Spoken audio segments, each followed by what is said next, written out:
welcome to our talk show. And today's guest would be Ritu. Ritu, please आपका introduction दे दीजिए.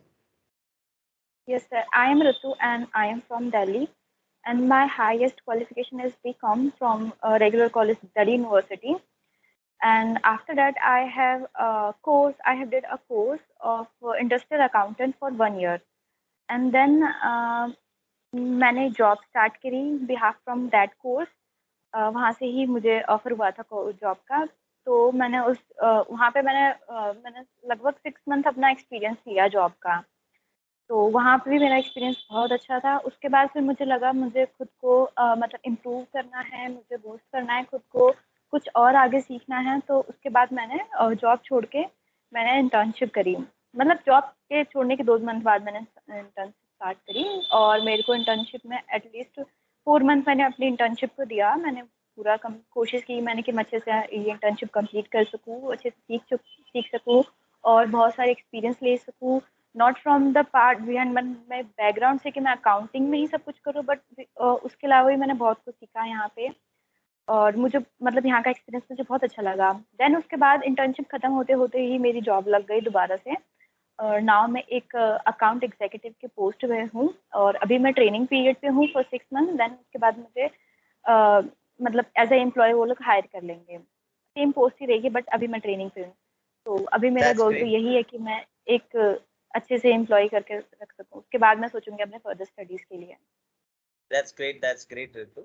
बहुत अच्छा लगा सुनकर कि आपने इंटर्नशिप कंटिन्यू की. इंटर्नशिप का एक्सपोजर जो था वो आपको बहुत हेल्पफुल हुआ और आपको एक जॉब भी मिल गई तुरंत ही. सो इस Yes. इंटर्नशिप के बारे में जरा बात करते हुए ऋतु, तो मैं चाहता हूँ कि आप आपके एक्सपीरियंस को, आपका जो ये 4 मंथ का जो एक्सपीरियंस था, ये जो एक्सपोजर मिला आपको, जो भी टूल्स आपने यूज किए, जो भी सॉफ्टवेयर यूज किए, किस तरीके से ये इंटर्नशिप ने आपको क्या क्या सिखाया है और क्या क्या चीजें आपने यहाँ पर सीखी, उसको थोड़ा सा डिटेल में बताइए. Yes sir. एक्चुअली जब मैंने अपना एक कोर्स किया था इंडस्ट्रियल अकाउंटेंट का, तो उसमें वैसे तो सारे थे.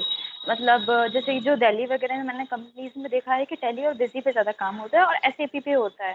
एज ऑफ नाउ मुझे एसएपी की तो कोई नॉलेज नहीं मिली अभी तक, बट मैंने वो कोर्स करने के बाद मुझे वहाँ पे अच्छी खासी मतलब मुझे नॉलेज मिल चुकी थी. बट एक होता है ना कि मतलब मैंने एक फॉर्म में काम करने के बाद जो एक्सपीरियंस मिलता है तो वो मैंने अपना जॉब से किया. देन उसके बाद जब मैंने इंटर्नशिप करी, फर्स्ट ऑफ ऑल मुझे एक उनके अलावा अलग चीज़ जानने को मिली, दो जो था ज़ोहो बुक्स. तो मतलब एक टैली का एक अलग कॉन्सेप्ट होता है, उसके अलावा एक अकाउंटिंग कॉन्सेप्ट सीखना ज़रूरी है. तो मुझे ज़ोहो बुक से बहुत अच्छी खासी नॉलेज मिली उसके लिए. मतलब बहुत ईजी होता था उस पर काम करना, अकाउंट मेंटेन करना and like sales order, purchase order, इन सब के लिए बहुत ज़्यादा हेल्पफुल रहता था ज़ोहो बुक. देन साथ में उसके साथ हमारा होता था एक्सेल का. तो एक्सेल में बेसिक और इंटरमीडिएट दोनों चला हमारा, जो कि बहुत ज़्यादा हेल्पफुल होता था. बड़े से बड़े डाटा को हम इजीली मतलब ऐसा देख सके कि हम उसको कैसे सॉल्व कर सकते हैं या फिर एक छोटे मैनर में देख सके. बहुत से डाटा में हमें ऐसा फॉर्मूला लगाना होता तो वो हमें एक्सेल में बहुत ज़्यादा हेल्पफुल रहा मेरा. तो जो चीज़ ग्रेट.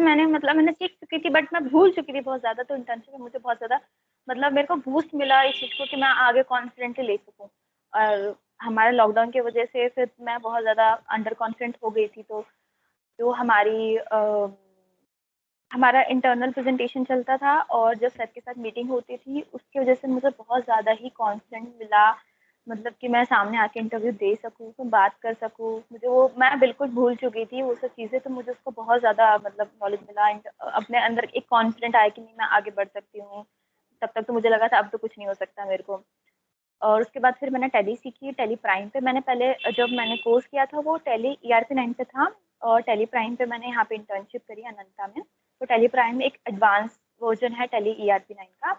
तो उसके बाद मुझे नॉलेज मिली और मेरे लिए बहुत अच्छी चीज़ ये हुई कि जो मैंने अभी जॉब स्टार्ट करी है वो टैली प्राइम पे ही जॉब कर रहे थे. तो इस वजह से जब मैंने उन्हें बताया कि मैं इंटर्नशिप में मैंने टैली प्राइम पे की, उन्होंने ज़्यादा सवाल ना करते हुए मुझे सीधे रख लिया कि ठीक है चलो आप आ ही जाओ ऐसे करके. तो मुझे टैली प्राइम को बहुत ज़्यादा इस चीज़ के लिए बेनिफिट मिला. देन हम प्रेजेंटेशन दिया करते थे और उससे मेरे को पीपीटी अपनी कैनवा पे नॉलेज मिली कि कैनवा कैसे यूज़ करते हैं. उससे पहले मैंने कैनवा के बारे में कभी सुना नहीं था. और फिर जो पीपीटी हम दिया करते थे, प्रेजेंटेशन हम दिया करते थे, क्वेश्चन पूछा करते थे, ग्रुप डिस्कशन हुआ करता था, सर के साथ मीटिंग होती थी. उसकी वजह से एक होता ना कि मैं बहुत इंट्रोवर्ट पर्सन थी तो मैं बहुत फोकअप हो गई, मैं बहुत बोलना सीख गई बहुत ज़्यादा. अभी भी मैं थोड़ा बहुत हेजिटेट होती हूँ बोलने में, जैसे कि इंग्लिश मुझे आती है बट मैं हेजिटेट बहुत ज़्यादा जाती है, तो मैं बोल नहीं पाती कंटिन्यूअसली। अदरवाइज मुझे आती है बट मैं हेजिटेशन, तो मुझे वो उतनी भी अभी मैं बोल पा रही हूँ, वो भी मैं अब मैंने प्रेजेंटेशन दी उसके बाद मैंने बोलना सीखा है। तो मतलब अभी तक तो मैं कहूँ कि मेरा वहाँ पे एक्सपीरियंस बहुत ज़्यादा अच्छा लगा, सीखने को मिला, अपनी नॉलेज को बूस्ट करने को मिला, एक्सपीरियंस मिला और मुझे बहुत ज़्यादा कॉन्फिडेंट मिला कि मैं आगे जा सकूँ। और उसी कॉन्फिडेंस की वजह से मेरे इंटर्नशिप खत्म होते-होते मुझे एक जॉब मिल गई। So I'm very thankful to the Ananta and their members. That's great, Ritu. सो रितु, आपने अभी बताया कि आपने ज़ोहो बुक्स और एक्सेल और टैली प्राइम ऐसे कुछ टूल्स के आपने नाम लिए हैं। तो आप एक बार एक काइंड ऑफ एक दिन का एक शेड्यूल बता सकते हो कि आपने कितने घंटे किस चीज को सीखने में इन्वेस्ट की? जैसे आपने ज़ोहो बुक्स में कितना टाइम इन्वेस्ट किया सीखने में, टैली प्राइम आपने कितना टाइम इन्वेस्ट किया सीखने में, और कितना लंबा वो आपका कोर्स रहा सीखने का? Yes sir, actually Zoho books में आई थिंक अनंता की तरफ से ट्रेनिंग हमें 1 मंथ की मिली थी। उसमें हमें रोज रेगुलरली 1 घंटे की हमारी क्लासेस होती थी, जिसमें हमें उसके बारे में बताया जाता था और हमारे डाउट सॉल्व हुआ करते थे। उसके बाद हमें प्रोजेक्ट मिलता था करने के लिए।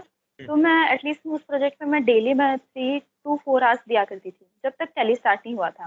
पहले क्योंकि हम ज़ोहो और एक्सेल पे काम किया करते थे, तो एक्सेल पे ज़्यादा टाइम नहीं लगता था, मुझे 1 घंटे में मेरी अच्छी खासी प्रैक्टिस हो जाया करती थी, बट मुझे ज़ोहो पे टाइम देना पड़ा। जैसे-जैसे हमारी क्लासेस आगे बढ़ती रही, तो मुझे लगा कि मैं जो काम मैं 3 घंटे में कर पा रही हूँ, मैं अब 2 घंटे में करने लग गई हूँ। तो इसकी वजह से मेरा टाइम कम लगने लग गया। तो मैं डेली एटलीस्ट मतलब अगर मैं क्लास को इंक्लूड करूँ तो मैं डेली 3 घंटे में अपने ज़ोहो बुक्स को देती थी, जिसकी वजह से मैं अच्छे से कर पाई। उसके बाद ज़ोहो बुक खत्म होते-होते हमारा टैली स्टार्ट हुआ। टैली में मैंने अपना अच्छा खासा टाइम दिया, मैंने 4-5 घंटे दिए सीखने को, मैंने हर चीज़ एक्सप्लोर करने को, मतलब जो मैम बताया करती थी मैं उससे भी आगे करने की कोशिश करती थी कि मुझे आगे की नॉलेज मिल सके। तो मैं एटलीस्ट 3-4 घंटे मैं टैली को दिया करती थी, क्लासेस भी हुआ करती थी हमारी, डाउट सेशन भी अच्छा खासा चलता था। और मैम भी वहाँ रहा करती थी हमारे डाउट सॉल्व करने के लिए। तो मैंने 3-4 घंटे अपने टैली को भी दिए उसके बाद। ओके। और एक्सेल बेसिक और इंटरमीडिएट सीखने में आपको कितना टाइम लगा? एक्चुअली बेसिक तो मेरा क्लियर था, बट मैं कुछ फॉर्मूले भूल गई थी, और जैसे कि होता है ना कि हम कहाँ पे सेल फिक्स करते हैं, कहाँ पे हमें कौन से फॉर्मूले यूज़ करने चाहिए, डाटा वैलिडेशन वगैरह मैं लगभग भूल चुकी थी। जबकि मैंने 1 साल का कोर्स किया था, तो मैं भूल चुकी थी। तो फिर एक्सेल सीखने में मुझे ज़्यादा टाइम नहीं लगा, मैंने जल्दी सीख लिया वो। बट हाँ, एक्सेल इंटरमीडिएट में मुझे थोड़ा टाइम लगा, क्योंकि उसमें हम पाइवट टेबल बनाते हैं, तो उसमें बहुत सारी ऐसी चीज़ें थी। और जब मैंने सीखा तो उस टाइम पे माइक्रोसॉफ्ट का इतना अच्छा खासा वर्ज़न नहीं आ रखा था, तो उसके बाद न्यू वर्ज़न के साथ सीखने में मुझे ज़्यादा मतलब टाइम लगा थोड़ा-सा। तो मुझे ओके, उसको सो सीखने में भी आपने मैं डेली उसमें 1 घंटा दिया करती थी। डेली 1 घंटा कितना लंबा तक चले थे ये क्लासेस आपके? एक्सेल तो सर लगा था स्टार्टिंग से लेके 3 महीने तक एक्सेल लगभग चला था, ढाई 3 महीने तक एक्सेल चला था। ओके, कंटिन्यूअस 2.5 से 3 महीने। ओके। और आपने हाँ। किस वर्जन ऑफ एक्सेल के साथ यहाँ पर प्रैक्टिस की है, और पहले आपने किस वर्जन एक्सेल के कौन से वर्जन में आपने सीखा था? सर पहले मैंने 2010 में सीखा था, हम्म। और जब यहाँ पे आई तो मैंने 13 में सीखा था। 16 वैसे मतलब था कंपल्सरी, बट मेरे पास वो वर्ज़न नहीं था, तो मैं 13 में करती थी। ओके, 16 कंपलसरी था बट आपने 13 में किया। ओके, कोई बात नहीं। आपने जो इंटरपर्सनल स्किल्स डेवलपमेंट की यहाँ पर बातें की, जैसे जो इंटरनल प्रेजेंटेशंस के बारे में आपने कुछ बताया, तो उस पर थोड़ा सा आप अगर डिटेल में बता सकें कि किस तरीके से कौन से वर्कशॉप्स आप लोगों के हुए हैं जिसमें ये इंटरपर्सनल स्किल्स आपकी डेवलप हो रही है? यस सर, एक्चुअली उसमें क्या होता था ना कि हम लोग को जो यूज्ड ऐप होते हैं, मतलब जो हम यूज़ कर सकते हैं, हम्म। बेसिकली आईटी सेक्टर के लिए बहुत ज़्यादा हेल्पफुल होता है अगर वो कोई होता है। तो ऐसे-ऐसे ऐप जो हमें बहुत हेल्पफुल हो सकते हैं, अपने अपने टास्क को ईज़ी करने के लिए, अपने पीपीटी बनाने के लिए, लाइक एनीडेस्क हो गया।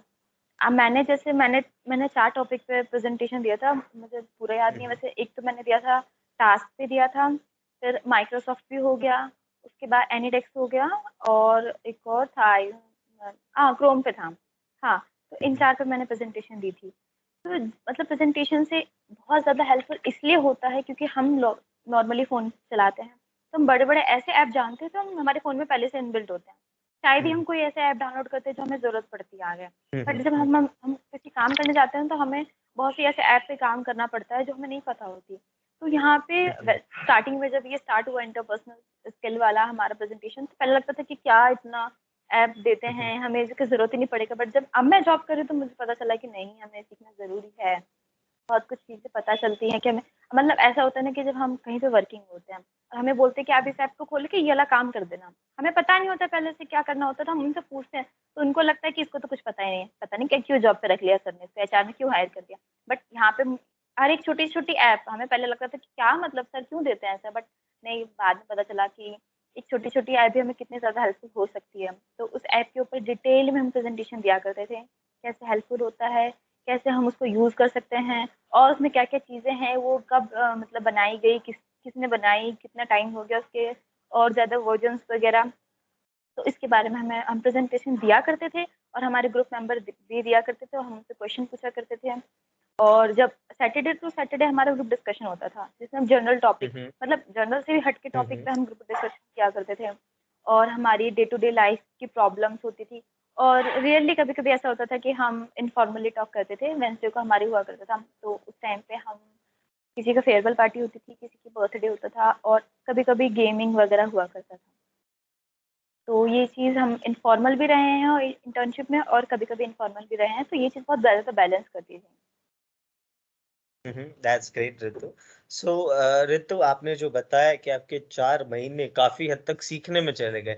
जैसे आपने बताया लगभग 2 ढाई महीना तो आपने एक्सेल सीखा है, और फिर बाद में 1 महीना आपने रो सीखा, 1 महीना फिर आपने टैली सीखा, टैली प्राइम आप लोगों ने सीखा। सो इन सारी चीजों के साथ आपने एक इंटरपर्सनल स्किल्स वगैरह भी डेवलप करना इस इंटर्नशिप में सीखा, जो कई हद तक आप काफी यूजफुल हो चुका है।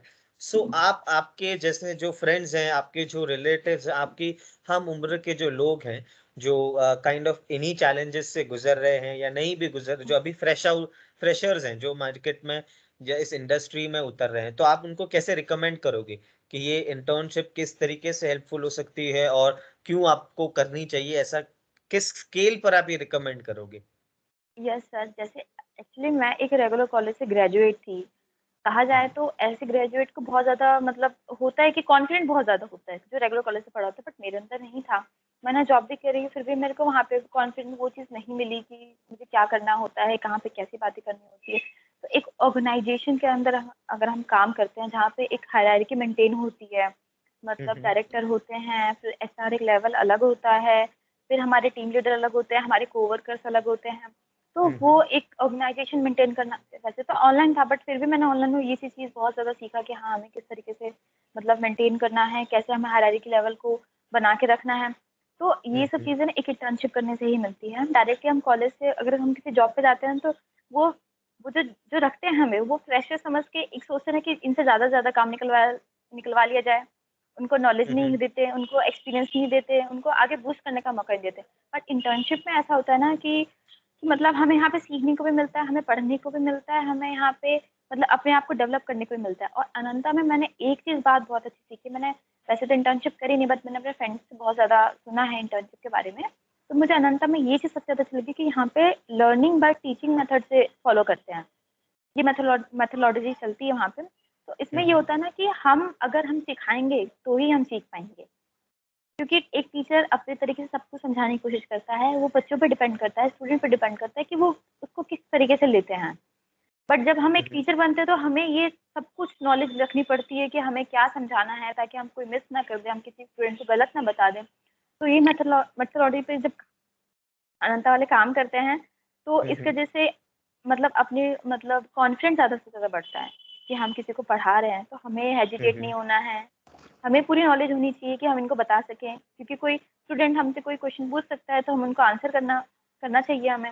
ऐसे नहीं कि हमें नहीं पता, आप टीचर से पूछो, ऐसे नहीं कर सकते। तो ये चीज़ की वजह से बहुत ज़्यादा मतलब हुआ और इस इंटर्नशिप में मुझे बहुत ज़्यादा ये मैं अपने फ्रेंड्स को भी रिकमेंड करती हूँ कि अगर वो कर ले, बट ऐसा है ना कि मेरे सारे फ्रेंड्स वगैरह मेरे से आगे निकल चुके हैं। अब मैंने उनके रेस में आ पाई हूँ। तो इसलिए हम्म। मैं अपने फ्रेंड को तो नहीं कर पाती, बट मैं हाँ, अपने जूनियर को रिकमेंड कर सकती हूँ internship. That's great Ritu, that's great.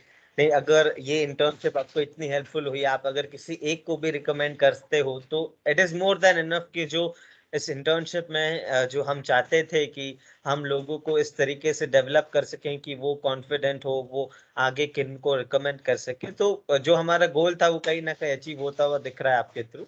That's great Ritu. So that's all from my side, आज इतना ही।